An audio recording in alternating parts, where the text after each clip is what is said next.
Smart 24, driving business.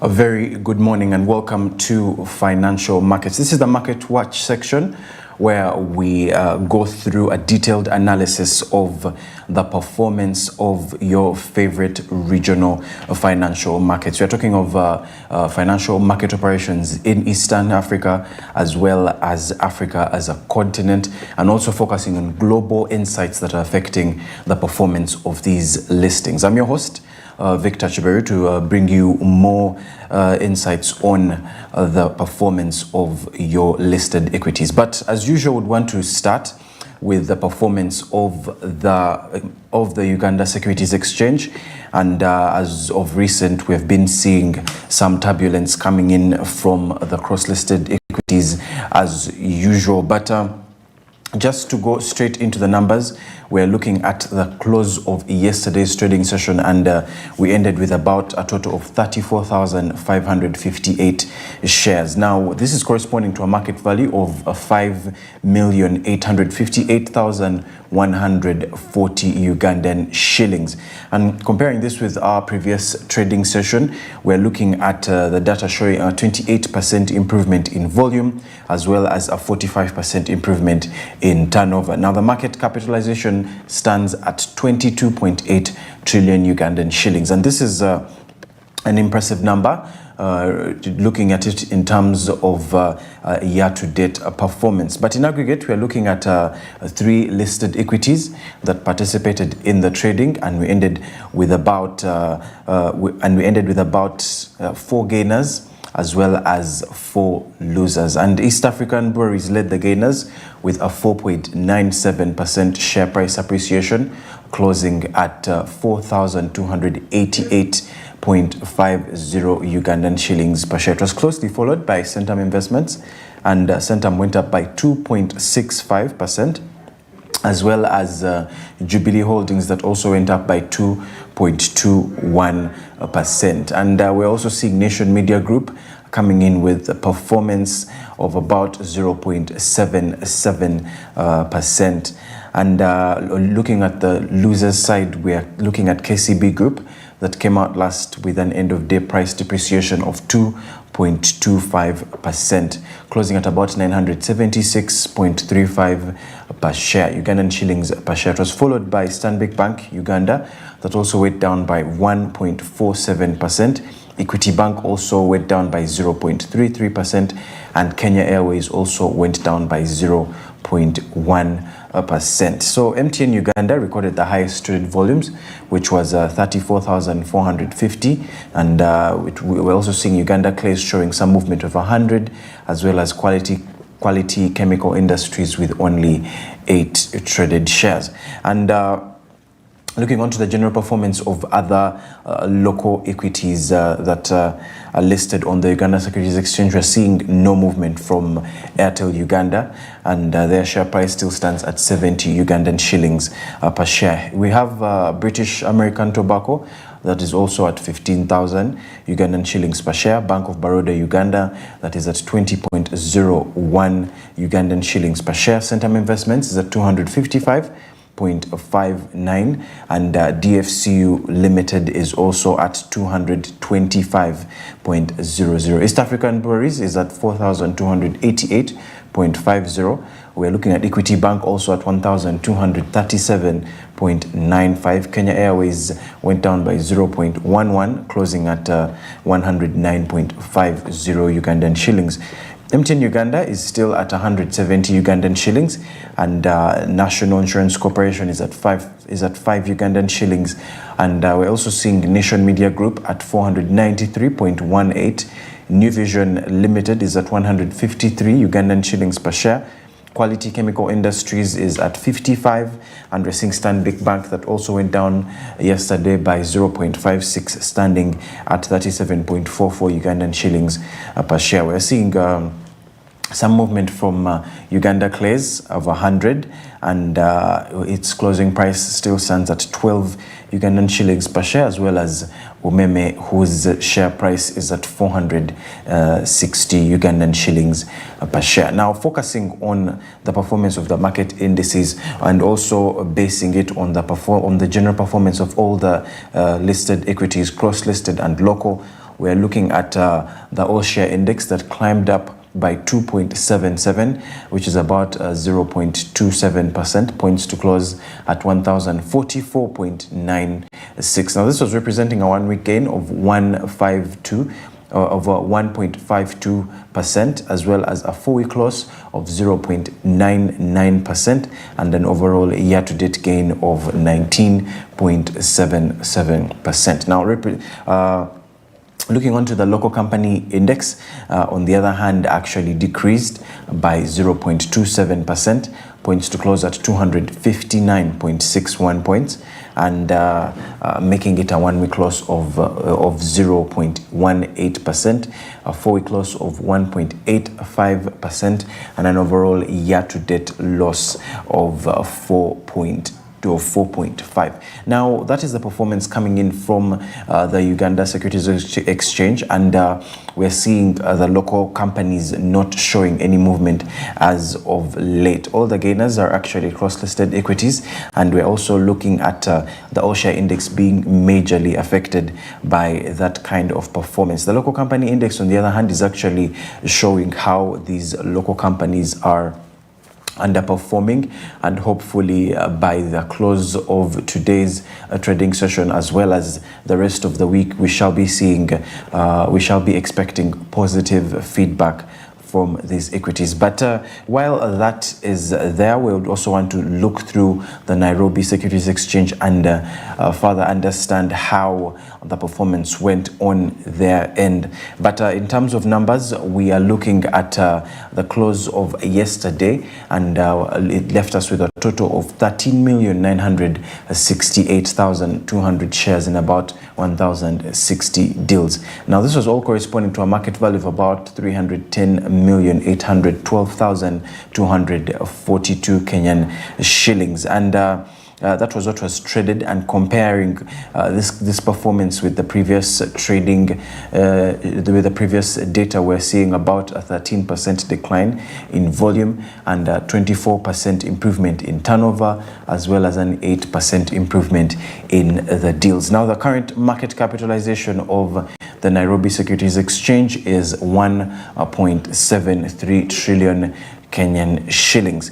So in aggregate, we're looking at about 44 listed equities participating in the trading, and we're looking at 12 gainers as well as 22 losers. BK Group led the gainers with a 9.95% share price appreciation, closing at about 33.15 Kenyan shillings per share. It was followed by Nation Media Group that also went up by 4.35%, and Nairobi Securities Exchange itself went up by 3.7%. And we're also seeing some performance from Bamburi Cement that also went up by 2.49%. Now, on the losing side, Samir Africa came out last with an end-of-day price depreciation of 7.21%, closing at about 2.06 Kenyan shillings per share. It was closely followed by Uchumi Supermarket that also went down by 5.26%.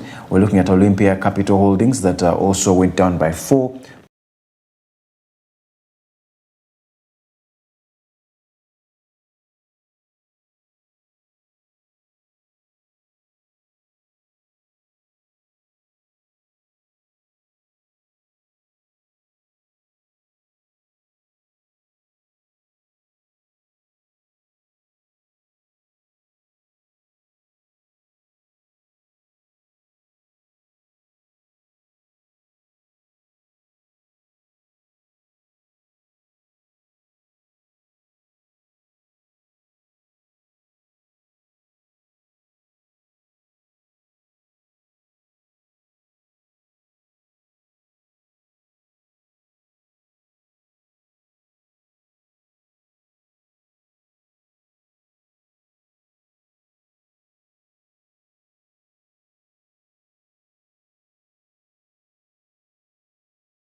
with an appreciation of 0.2, closing at 15.4 Kenyan shillings per share.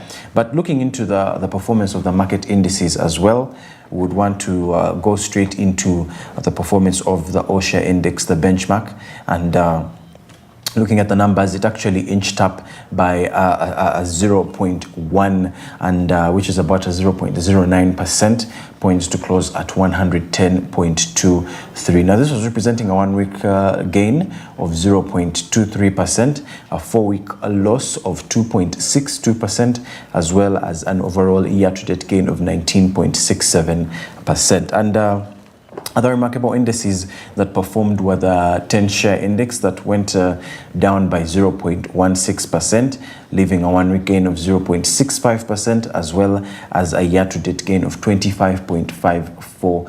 The 20-share index also went up by 0.81%, and leaving a 1 week gain of 2.08%, as well as a year-to-date gain of 13.97%. The 25-share index, on the other hand, went down by 0.08%, and leaving a 1 week gain of 0.76%, as well as a year-to-date gain of 22.35%. Now, that is the performance coming in from the regional markets, the East African markets, and we had to see a lot more happening in today's trading session itself, especially with the local equities as well as the cross-listed equities. And hopefully by the close of today, investors will be compounding their worries with absolutely nothing. So looking into other noteworthy markets in Africa, today we would want to look into the Johannesburg Stock Exchange. And let's not forget that there are companies listed on the Nairobi Securities Exchange that are also listed on the Nairobi Securities Exchange, and there are companies listed on the Nairobi Securities Exchange and also listed on the Johannesburg Securities Exchange. So that also shows how broad the Nairobi Securities Exchange is, and it is a very good establishment for East Africa as a region. But the Johannesburg Securities Exchange is the principal stock exchange of South Africa, and it is located in the affluent municipality of Sandton. And we're looking at Johannesburg, and we're looking at Sandton in Johannesburg. And this exchange was actually founded in 1887 during the first South African gold rush. And to date is the largest stock exchange on the continent, and it is actually described as the engine room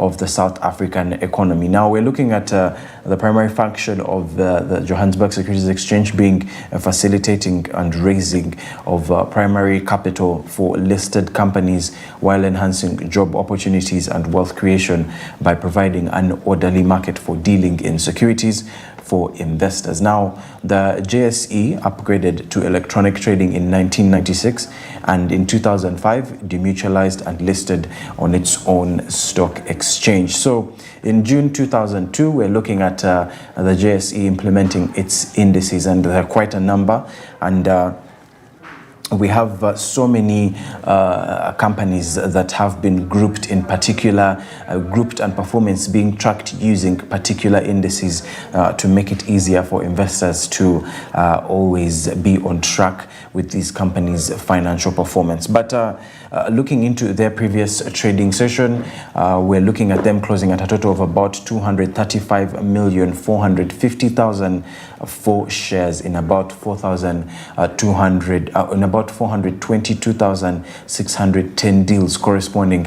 to a market value of about 21,042,087,029.11. And looking at the previous data, this is actually showing a 20% decline in volume, a 22% decline in turnover, as well as a 54% improvement in deals. Now, the current market capitalization is at 19.7 trillion rands, and in aggregate, we're looking at 351 listed equities, also ending with about 130 gainers and 189 losers. Just for context, Powerfleet led the gainers with 11.97% share price appreciation, closing at 92.35 rands per share. MC Mining also came up among the gainers, as well as Trelido Holdings. We're seeing South Ocean Holdings as well. And on the losing side, African Dawn Capital came out last with an end-of-day price depreciation of 18.18%, closing at about 0.09 rands per share. We're seeing Quantum Food Holdings with a price depreciation of 15.36%. And Huge Group is at 12.44%, as well as Silo Cybin Holdings with 9.09 share price depreciation. And we're looking at FirstRand recording the highest trading volume of about 16.7 million shares, and also following it is Old Mutual with a 16.3 million. We're seeing NX Group with 12.3 million, as well as Growth Point Properties with 9.97 million. The benchmark index, which is their all-share index, known as the J203, also declined by 1,029.99, which is about 1.25% depreciation, points to close at 81,124.08. This is representing a one-week gain of 0.63%, a four-week gain of 1.72%, as well as an overall year-to-date gain of 5.5%. Now, other remarkable indices on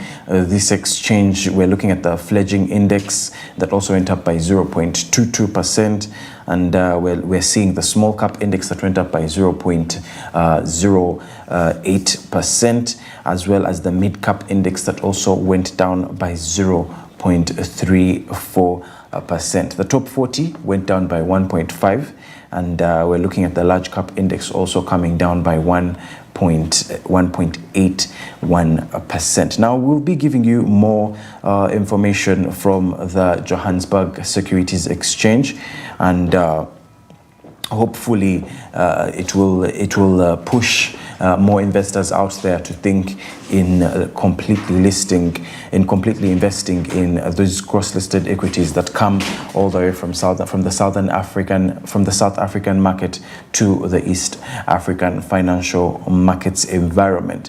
But as we wait for those insights to come in, we shall keep giving you more information on the various companies listed on this stock exchange, as well as any other stock exchange in Africa as a whole, for investors to think on investing in these equities. Now, we have more news coming up within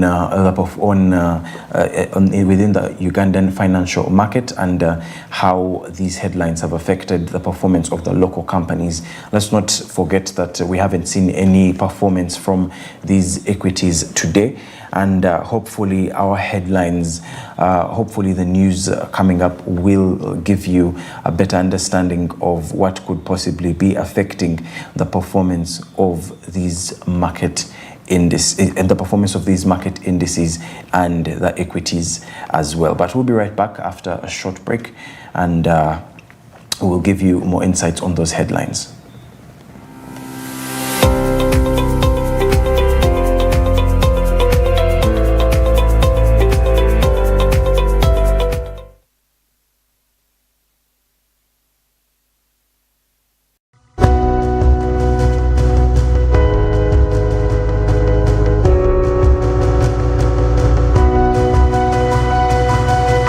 Smart 24, driving business.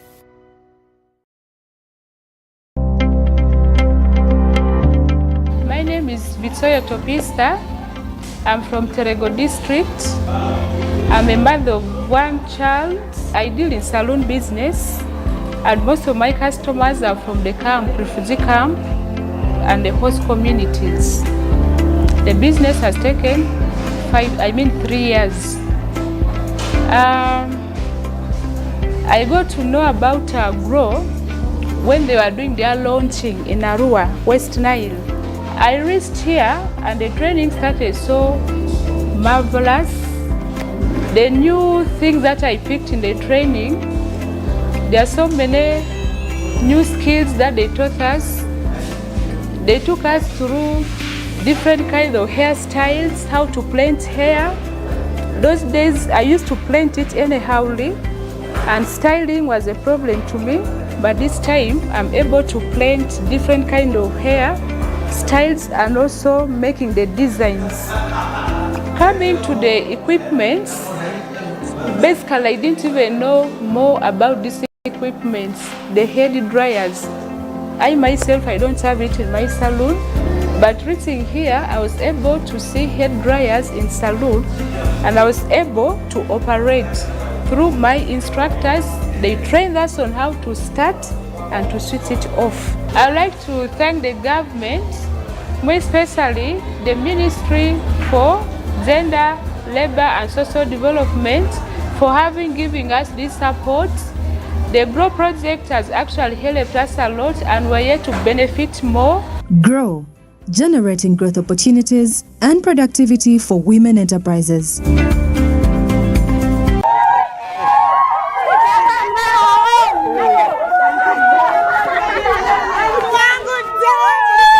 Amanya gange nze Namutebi Sharon nga nkolera wano wennyini Saka Kirombe oba Makindye.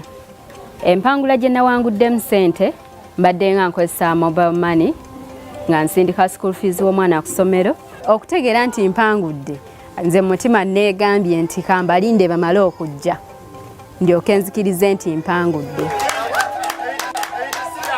Kyennyinza okubagamba nti si byabafere, weewaawo abafere gye bali, naye ennamba eri emu yokka, era bw'eba ekukubidde omanye eyo si yabafere. Mpulira bulungi nnyo nnyo nnyo era ndi musanyufu nnyo.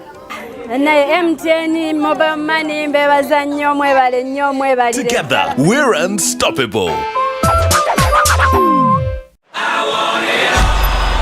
75 days since the last day of last season. We are ready to do it all again. Phil Foden is having the season of his life. Brilliant! Just brilliant! That is quite something! Buy a decoder for only 40,000 shillings and get all the football on DSTV.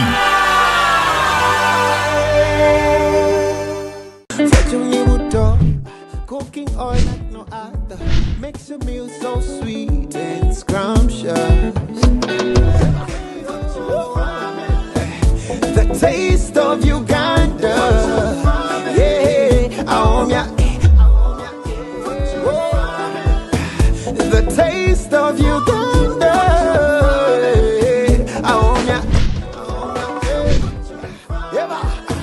the taste of Uganda.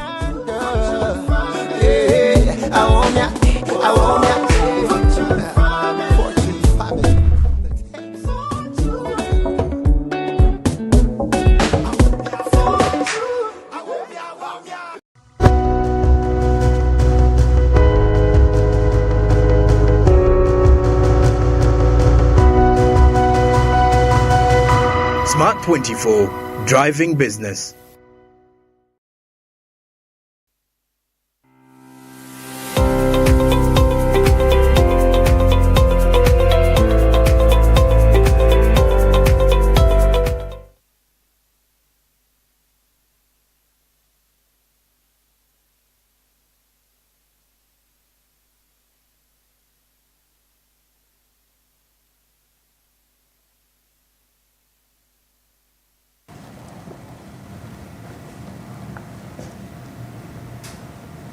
Welcome back from that short break.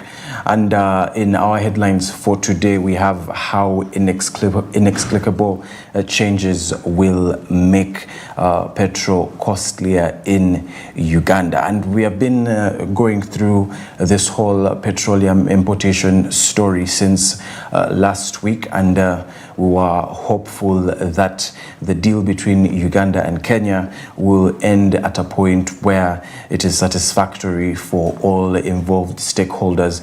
But currently we're looking at the unexplained higher pipeline and logistic costs that will see super petrol cost more in Uganda than in Kenya, and thwarting Kampala's goal of sourcing cheaper oil by ditching Kenya to buy the products directly. So a comparison of the freight and insurance premiums shows that Uganda is actually paying Vital Bahrain $81.5 per ton of super petrol compared to the $90 per ton that Kenya agreed with 3 Gulf oil majors under a government-to-government deal. And we're looking at UNOC having included higher higher logistics charges at about $36.98 per ton compared with the $28.03 per ton that Kenya pays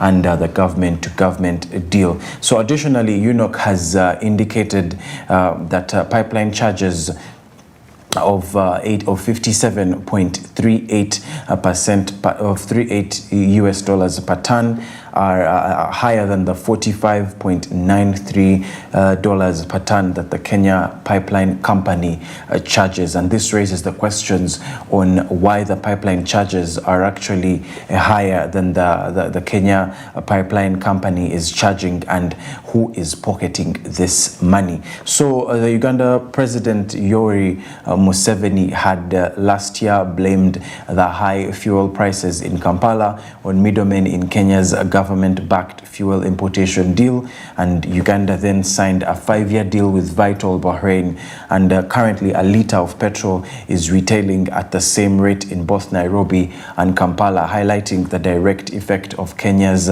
government-to-government deal on the cost of fuel in Uganda. So why is UNOC's price higher than Kenya's government-to-government deal? Posed one of the oil marketing companies in the neighboring country, and it's posing an analysis of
at Tanzania in a bid to boost diaspora investment, and we're looking at this movement targeting more foreign investments, and the Tanzanian government has actually proposed amendment of its laws to grant a special status to Tanzanians in diaspora to set up a business in key priority economic sectors. So we're looking at relaxing its prohibitive laws and legislations, and the government has tabled to Parliament for debate and miscellaneous amendments Bill 2024, and we're looking at this particular movement is seeking a grant special status to Tanzanians living in other countries to set up businesses back home. So the proposed amendments to immigration laws are set to grant inheritance rights and investment incentives to Tanzanians living in other countries through the Diaspora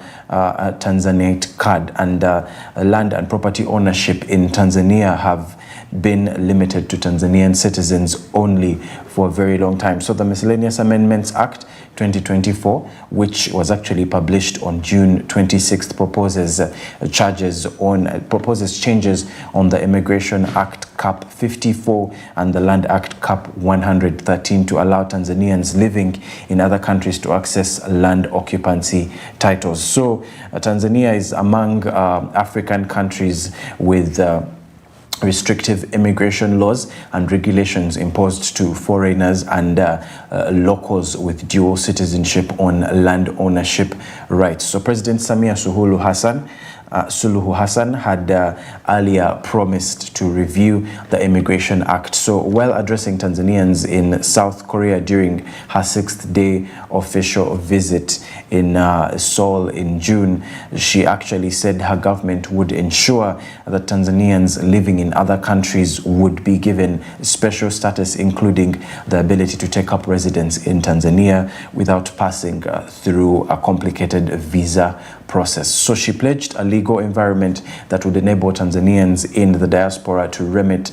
money through their families back home for investments, enterprise, and technology needed mostly for agricultural production, manufacturing, as well as services. And Tanzanians in the diaspora have invested about 280 billion Tanzanian shillings, which is about $106 million through housing, while others bought shares worth 6.45 billion Tanzanian shillings, which is about $2.4 million in the UTT Assessment, Management and Investors Services by 2023. So Samia told Tanzanians in Seoul that movement will be put in place, and this is targeting to improve the investment space in Tanzania. So Tanzania Investment Center has actually been encouraging East African community citizens to establish joint businesses in Tanzania through harmonized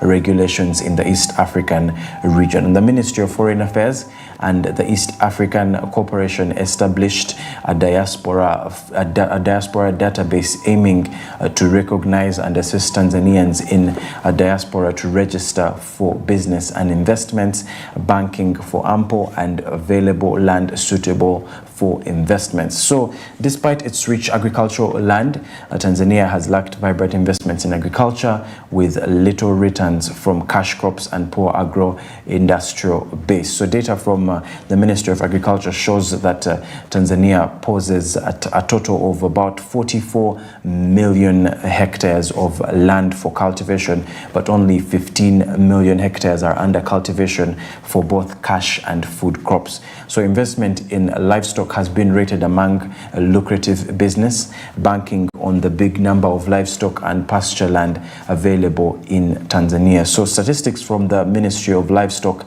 and Fisheries indicate that Tanzania has stock of about 38 million heads of cattle, about 28 million goats, 9 million sheep, and 4 million pigs. So it is the second in Africa with big numbers of livestock after Ethiopia, but poorly developed for higher revenue gains. So traditional livestock breeding and lack of ranching investments have slowed down these livestock revenue gains. But hopefully this strategy laid out by their president is going to save the country from that particular situation. We're looking at the Kenyan court declining to bar charges on the South Sudan goods, and recently, a high court in Kenya declined to issue orders suspending the implementation of a directive to charge a $350 levy a $350 levy per unit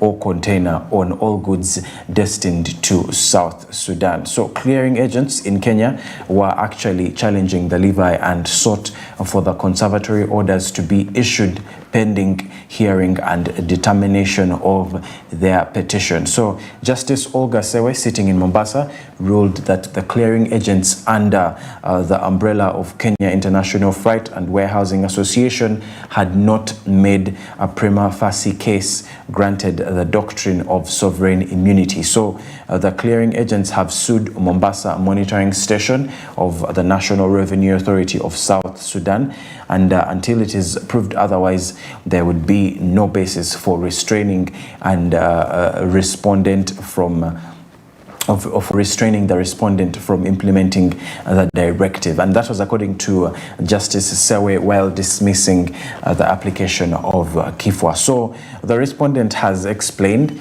that $350 is payable only by nationals, and thus it has the right to determine the modalities of payment. So cargo through the port of Mombasa destined for South Sudan has been increasing in the past 4 years, growing threefold from 769,886 metric tons in 2019 to about 1.92 metric tons in 2023, according to Kenya Ports Authority Annual Review and Bulletin of Statistics. So the Mombasa Monitoring Station of the National Revenue Authority of South Sudan has told the court that the money is payable by the consignees who are citizens of South Sudan.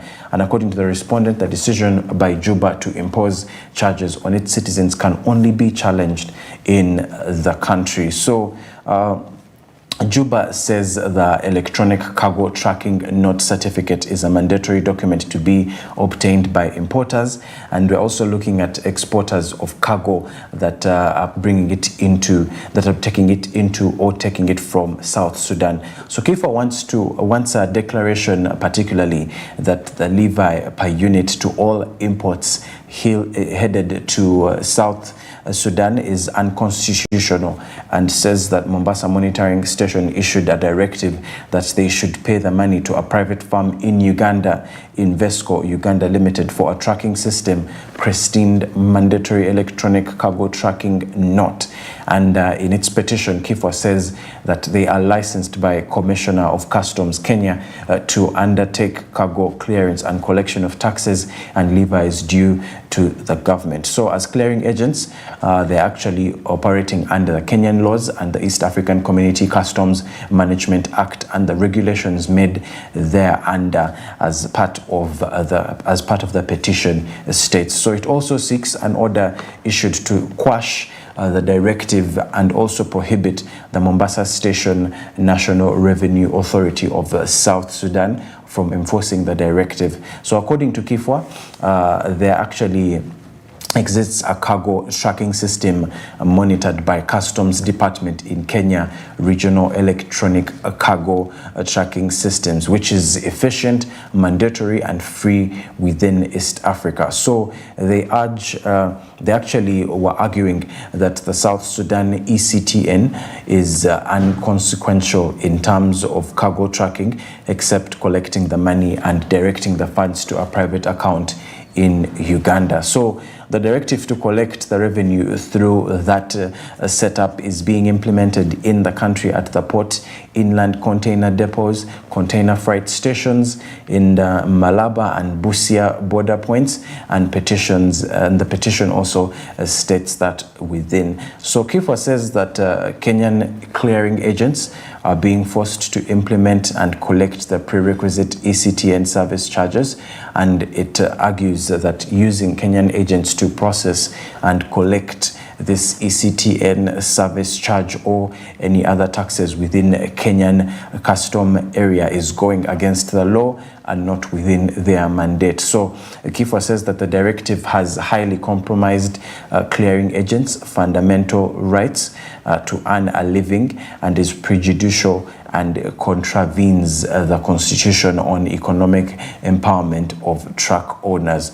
So the levy being imposed by the respondent is ultra vires to the law, since it has no constitutional basis and has no approval of Parliament as required by law, and Kifwa urges in its petition. It also says that pursuant to the directive, no trucks are leaving the port. ICD, CFS and border posts since Mombasa Monitoring Station, National Revenue Authority of South Sudan is not releasing any trucks headed to South Sudan before payment of the levy. So we're looking at the petition further saying that cargo destined to South Sudan is cleared under a Kenya Revenue Authority customs systems under transit entry covered by the regional customs transmit guarantee security bond. And Kifwa is also seeking a declaration that the directive issued by the respondent is unconstitutional and contravenes the petitioner's right to fair administrative justice as enshrined in the Constitution. So it also wants a declaration that the directive by the respondent is constitutional as it contravenes the rights also empowered by the Constitution and what all these trackers have been used to in terms of transactional operations. But we're yet to see how that also goes down, and we're looking at this headline also directly affecting the pre-planned importation of super petrol into the country. So these are two events looking directly into each other, and they could heavily affect the financial environments of all East African communities or all East African financial markets. But we'll be here to give you more insights on how that will go down and what is next for investors in the related companies. But globally, we are looking at the copper steadying after rising earlier on the US rate cut optimism, and we're also seeing Italy's antitrust investigates and Amani, and we're looking at the DO over alleged exploitation of workers. The UK's sticky services inflation adds to doubt to rate cut. And we're looking at from Asia, China's Communist Party charts technology and security, and we're looking at it being focused on development of reviving their economy. UK inflation pressures stay hot, and this is actually going to go on, and chances of it reducing are only seen in August as of now.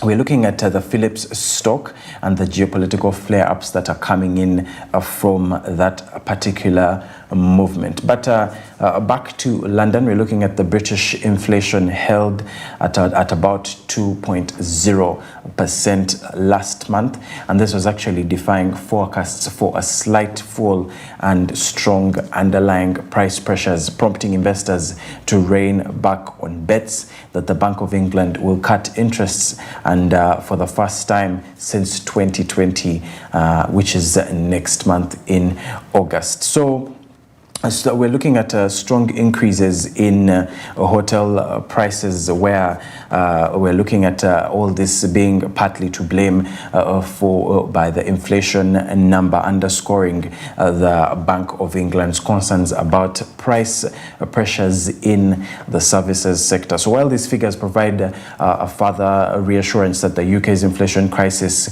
is in a rear view mirror, uncomfortably highly services inflation suggests that its damaging after effects are still being felt, and that was according to Saren Thiru, the economics director at accountancy body ICAEW. So economists polled by the Reuters had mostly expected that headline consumer price inflation would ease to about 1.9%, and in the 12 months to June, extending its drop from the peak of 11.1% in October 2022, and inflation for services was at 5.7%, and the Office of the National Statistics said unchanged from May. The Reuters poll had actually, the Reuters poll had actually pointed to a slightly weaker 5.6 increase as of yesterday. We're looking at the S&P futures now moving steadily at about 5,686.75. Nasdaq futures is at 20,000. Crude oil is at 81.09 US dollars, and we're seeing an upwards movement of about 0.41%. Gold is at 2,474.1, and we're looking at a steady increase of we're looking at a steady increase of about 0.26%. We're also looking at the performance of the commodities, and particularly those other commodities on the chart as we speak. We also know how gold has been moving in the Asian side or in the East Coast, and hopefully there's a lot coming in from Poland, where we have the largest gold involvement. So we're looking at Reuters from New York, and we're looking at a cloud-based software developer, GitLab, whose investors include Google parent Alphabet, and they're looking at exploring a sale after attracting acquisition interest, according to people familiar with the matter. So GitLab and Datadog did not immediately respond to requests for comment, but Alphabet, which has about 22.2% voting stake in GitLab through its venture capital arms, also did not respond to a request for comment. But that is all going on as we speak. We're also seeing the Alliance making about $1.6 billion over the 51% income insurance. And BlackRock says that gunman from Trump rally appeared in the firm's ad. So we're looking at also Trump's security being tightened, and Amazon sold a used diaper as of yesterday, and that has also come in from the charts as well. Now, those are all internal company news that have directly affected the stock, and we're also seeing, last week we had a story on Warren Buffett in our global section, and Warren Buffett actually flipped his neighbor's $67,000 life savings into a $50 million fortune. And we're also looking at the navigation through the wealth hierarchy, and a lot more from that will be coming in. We're also seeing Marjorie Taylor Greene that just loaded up on stocks, and she actually just bought 6 companies as of late. We'll have more insights on those companies by the end of today, and hopefully by tomorrow we will be giving you information coming in from those rooms as well. But that has been today's financial analysis, and we'll be back tomorrow same time to give you insights on the performance of your favorite equities on the East African financial markets, the Southern Africa financial markets, African markets in general, as well as global financial performance. I've been your host, Victor Chiberu, and we'll meet in our next section of Market Watch.